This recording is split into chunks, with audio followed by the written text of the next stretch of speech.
Hey everybody, how are you? It's Bill with Franklin Loan Center, Wednesday, May 4th. And today I just wanted to cover, actually, it's Wednesday, May 3rd. Sorry about that. Today I wanted to, this is a topic, like I said in this title, it's like a topic I never thought I would talk about. But I've just gotten too many questions about it, and I guess it needs to be addressed, right? And it's the ever exciting conversation about loan level pricing adjustments, also referred to as LLPAs. And so just really quick, what the heck is an LLPA? Well, it's basically, and first off, it's like what we're going to talk about today is only for conventional loans, right? So that's it, just Fannie and Freddie backed loans, and what they are is they're basically risk based adjustments, right? So you have a really good credit score and you put a big chunk down, then you're going to get better rates, and then alternatively, if you have like lower credit scores and higher lower credit scores and lower down payment, then your rate is going to be higher, right? That's generally how it's always been. And behind me is this is right from Fannie Mae, and this is how their matrix works. This is the new one, right? And it's what's got so much play in the media, and I can't think of many things where I've gotten this many calls from recently. And it's interesting that the media has picked this up, right? Because one of the crazy things is like they're changing they, meaning Fannie and Freddie, are like tinkering with these all the time. There's a bunch of changes going on with these all the time, and they never make the news.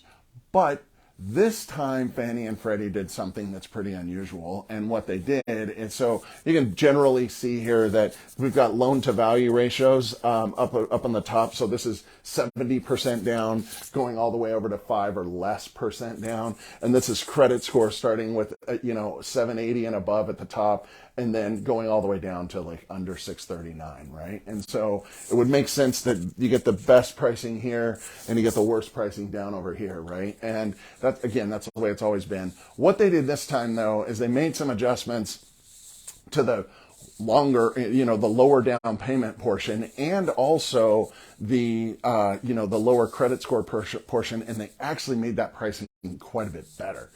And this is what's got everybody's attention all of a sudden, is like, wait a minute, what are they doing? They're giving, they're having people with lower credit scores and lower down payments being supplemented by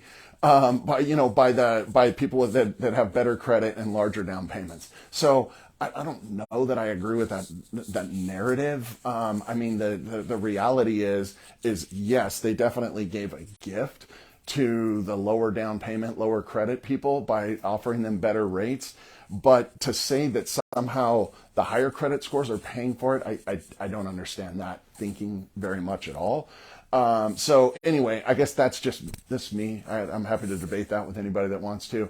But I just think that what's kind of ironic. Oh, and then I have another graphic here that I wanted to show.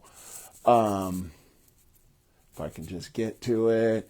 The other graphic is right here, and what this graphic is showing, again, it's probably a little difficult to see, but the greens and the yellows and even this color orange, those are all the ones that were either unaffected or got better pricing with these recent changes. And then this stuff kind of right here in the middle with the oranges, the darker oranges and the red, are the ones that kind of saw the biggest increase versus the old one, right? So, but you need to kind of think of these. Again, historically speaking, these are like an insurance actuary table, right? They are looking at risk. Fannie Mae does millions of loans. They understand this risk really well, and they make adjustments accordingly. What doesn't make sense is this section over here where they made significant improvements.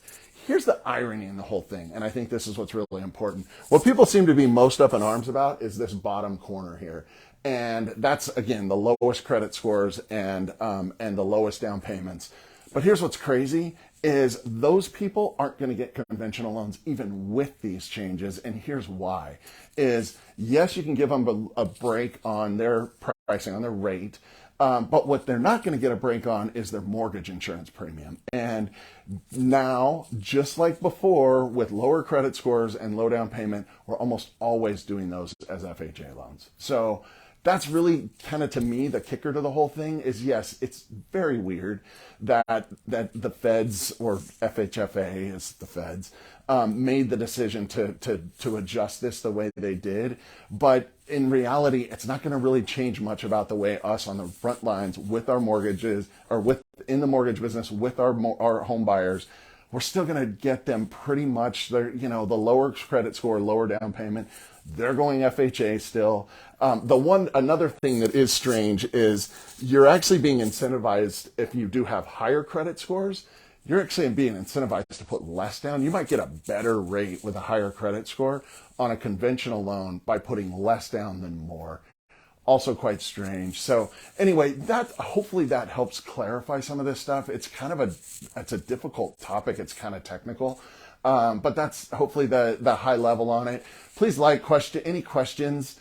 Feel free to comment or reach out to me directly, or just whatever. I mean, give me a call, and I'll help you understand this. But I just don't quite see it as the big kind of craziness that it got in the media. It's just less sinister than that, the way I see it. So that's all I have. Again, please share, comment. Any questions or anything, reach out to me, and I look forward to seeing you all next week.